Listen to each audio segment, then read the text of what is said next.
Yo! Video games. Okay. Or how do I even begin to break this shit down? Let's just lay out the problems here right now. Here's the main problem. Okay, let's start with the appeal. The appeal of Stadia, the point of Stadia is that you can't afford you can't afford a new console, you can't afford a gaming rig PC. So you subscribe to Stadia Pro. Or you even do Stadia Base, where you can buy, not really buy, but you can purchase a video game and then you stream it from their Stadia servers.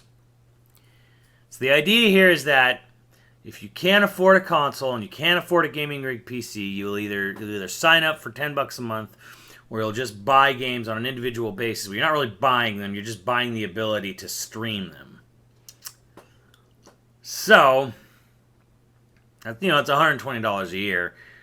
So the idea there is that. Now, that's not necessarily a terrible idea. It's certainly an option. It's an alternative to playing video games like a normal way. However, the biggest problem I foresee right now with this right here is that, and again, it's the most simplest thing you could even think of, and it's the games. Like the games they showed, which was not many. That was the biggest fucking failing of this, because they have this list here. Dragon Ball Xenoverse 2, old, fucking years old. Doom Eternal, that's great. It's also that's a newish game. Wolfenstein Youngblood, Density 2, Power Rangers Battle for the Grid, Baldur's Gate 3, which is I think the only new announcement. Well, that and Guilt were the only new announcements. Metro Exodus, Thumper, Grid, Samurai Showdown, Football Manager, Get Packed, which was new. Elder Scrolls Online, The Crew 2, Division 2, Assassin's Creed Odyssey, Ghost Recon Breaking Point, Trials Rising, fucking Ubisoft, NBA 2K, Borderlands 3, Farming Simulator, yes. Mortal Kombat 11, Rage 2, Final Fantasy 15, Guilt, Tomb Raider Trilogy, Darksiders Genesis, Just Dance 2020. Here's the biggest problem. Oh boy, Farming Simulator. They didn't show anything really. I don't want to say it didn't show anything, but as far as the new stuff, we saw Baldur's Gate 3, we saw Get Packed, we saw Guilt. As far as I'm aware, those are the only new game announcements. So, what's Darksiders Genesis? It's an overhead Diablo-style action loot RPG. So that's the biggest problem I see here, was that they didn't sell Google Stadia to anybody who's already a gamer. If you're already a gamer and you're already gaming, you already have fucking anything. This did nothing to convince you away. Now they can sit there and talk all day about, well, we're running these super ultra powerful monster rigs, and we have all these fucking internet nodes, and we have all these, we're going to have the streaming up to 4K and all this shit. They couldn't even fucking stream their own goddamn Stadia Connect at a consistent, stable resolution on fucking Google, on fucking Chrome.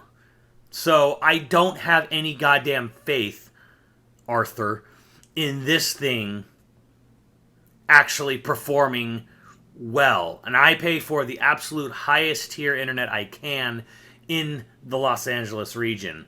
So if that's already showing a fucking issue, I have no fucking faith in this thing performing well for, the majority of the country here. So this is like the announcement, watching the announcement of the Hidden Brick. So that's the biggest problem I'm seeing right here with this, is that what is the enticing buy-in? They spent a weird amount of time on Division 2, a title already fucking out. There was an extended cinematics trailer for Ghost Recon, whatever it's called, Borderlands, Breakpoint, whatever. There were so few game announcements in this thing, and the game announcements they did have, at least 3 of them were just fucking were dude bro shooters.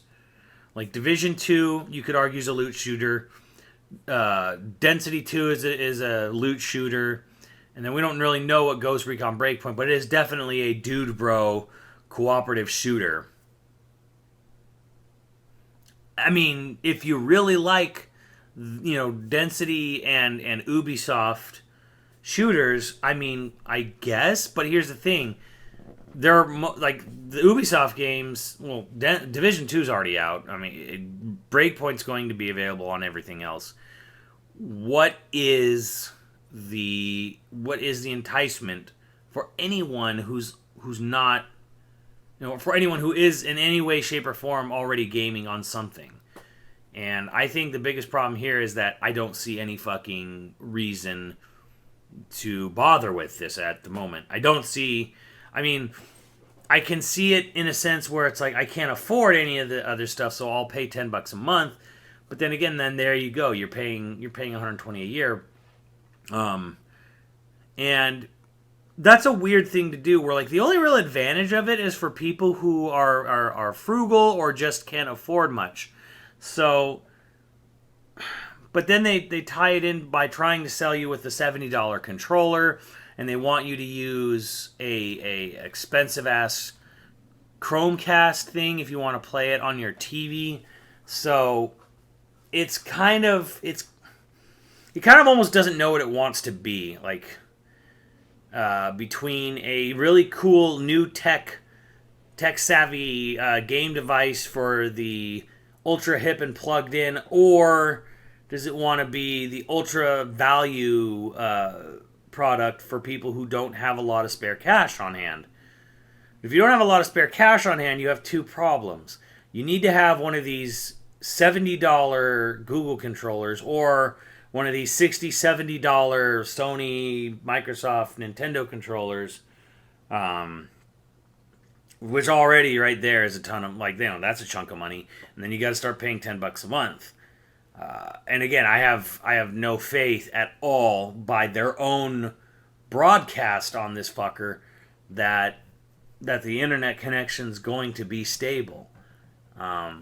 And really, at the end of the day, the only thing that's going to give you any really good idea is actually going hands-on, and not even going hands-on at a very controlled environment like a trade show. I mean, like going hands-on in your own home.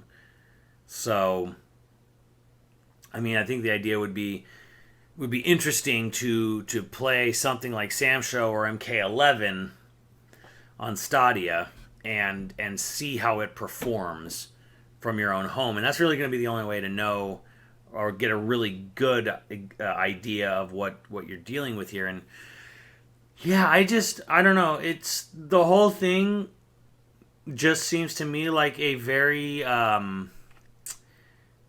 elaborate version of what is the console version of Google Plus. That's kind of what this is. It's basically Google trying to do something that other people are doing, have done, but doesn't particularly offer anything of its own.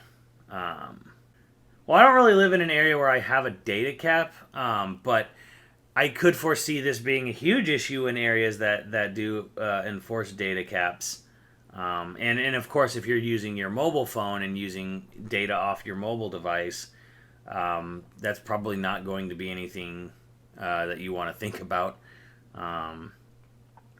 They seem to imply that, at least with like Density 2, that they wanted to do like cross save. I don't know if cross play is gonna work. I imagine cross play wouldn't be too much of an issue if you can do it. But yeah, as far as a cloud-based only gaming service, I'm honestly just really disappointed that they didn't try to do more to sell. I'm really disappointed that Google, and if it's infinite fucking money and wisdom, didn't try to go out and nab exclusive games, go to developers or go to even like designers and say, hey, this sequel you've always wanted to do, but you could never get the approval or funding for it, we'll fund it. They didn't go to maybe older publishers and say, hey, people kind of wanted a revival of this old franchise, but you've never been comfortable spending the money on it because you don't think you'll make enough. We'll fund it, so we can have it as a Stadia exclusive.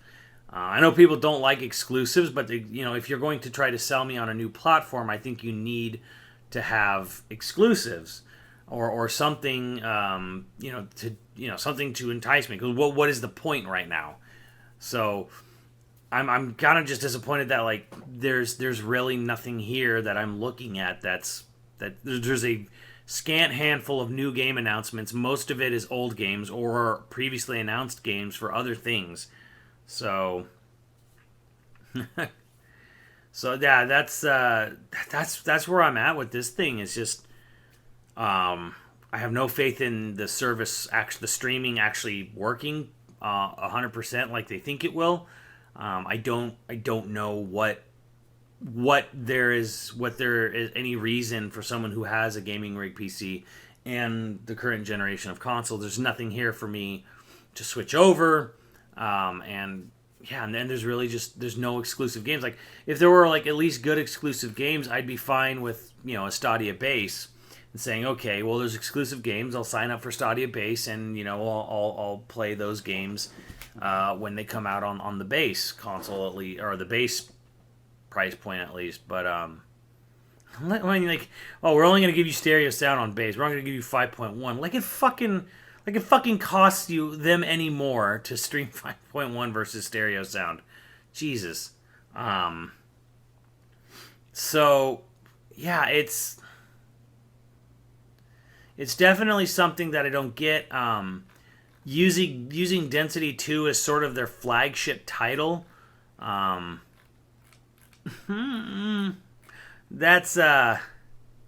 yeesh. It's a tough sell. Yeah, I don't foresee. I personally don't really foresee this taking off the way they probably think it will. This whole thing just screams Google Plus to me. It'll flounder around for about a year, and then eventually, like, all the companies are going to lose interest. And I think that's the other thing too, is that looking at this list of games, this is kind of a vote of no confidence. This is basically Ubisoft is kind of going all in because Ubisoft can kind of afford it, and they'll just kind of like do what they do. They'll put as many games as they can on it, and if anything takes off, great. And then pretty much most everyone else here is like, okay, well, we'll port an old game. We'll port Xenoverse 2, Final Fantasy 15, stuff like that. Like Bethesda's kind of given them a little bit of, okay, well, we'll put Doom and Wolfenstein on it as well. Hey, Athlon's like, okay, Sam Show for it, sure, like, later down in the year, not now, because Sam Show comes out this month here. MK11 again, like this, because this thing comes out in the fall. So, and I don't even think they gave they did not give a date, like a hard date, unless I missed it in one of the constant crashes of their stream. I don't believe they gave a release date, so they don't really have. They don't have like a day and date. They have a month they're basically targeting. And then the other thing that's also super weird to me is that it's only going to be compatible initially with their Google Pixel phones right away. Hey, shop back boy. So, oof. Yeah, you can't even play this shit on Apple products, which is... Well, there's a huge chunk of the market for mobile not being used. I mean, like, really, the only interesting thing was, like, okay, maybe you playing on your mobile phone away from home might have been, like, kind of a fun thing to see, which you can already do with your PlayStation 4. It was underwhelming at GDC, and with more info here, it's still super underwhelming. Like, And the thing is like a lot of people are probably already hate this thing, and they probably already, want to shit on it, and want to like point out like they wouldn't be happy with it. And here's the thing: is like I'm not in a position where I'm like, okay, I want this thing to fail. I want this thing to be a waste of time and blah blah blah. I wanted this thing. I wanted Google to take their fucking money and go and make games that weren't going to get made otherwise. I wanted them to Shenmue 3 this fucking thing. And people be like, oh, that'd be the worst timeline and blah, blah, blah, because then you'd have to play it on their Google Stadia. And for me personally, it's like, well, if it came down to, say, buying the game on Stadia base versus this game not existing at all, I'd be fine with at least playing it on the Stadia base. But I'm not getting that. I'm not getting anything new out of this fucking thing. I am getting old ports, current ports, and what? Like this is just there's nothing here for someone who plays on anything else to even try it out. Like, yeah, this is a bit of a disaster from a gaming standpoint. From someone who's playing video games, is a regular gamer, plays games every day.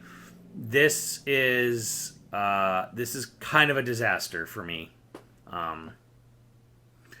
But I'm also in a unique position where I can actually afford these games on other platforms, so I have that advantage. I do think going with a Netflix approach like the Xbox Live Game Pass, I think obviously Xbox already does it. I think Sony kind of already does it with PS Now, and I think it's going to probably continue in the future. Stadia is obviously going for something similar, and yeah, there will be a big part of the future will be this sort of Netflix like streaming service for gaming. But as far as I look at it right now, there's nothing for me to try this versus all of the other game playing devices I have. I need to see Tesla's work. And again, like the only way to really truly get a true feel of how this is going to play is to play it in your own home on your own internet connection. Because, playing it in a controlled environment, off of a fucking, Google Fiber line is not going to give you an accurate feel for how it's actually going to really play for you. Yeah, so I don't know. This is a weird. This is just a weird, like oval shaped handball, where it's like it's kind of appealing for people without a lot of money, but at the same point, it's trying to market itself towards the more tech savvy, crowd with their $70 controller, their $130, buy-in package, using an Ultra Chromecast kind of thing, needing a good internet connection. So, yeah, this is the ultimate oval-shaped handball here. So, yeah, I don't know. I mean, I can see how it would be. There are people this will be good for, but I don't think people who already play video games on anything up to date right now, including consoles, I don't see how it's going to entice anybody else. So, kind of glad this was out of the way before E3 kind of cascaded in, because it's sort of a non-event as far as I'm concerned. So, yeah. Those are my thoughts on the Google Stadia.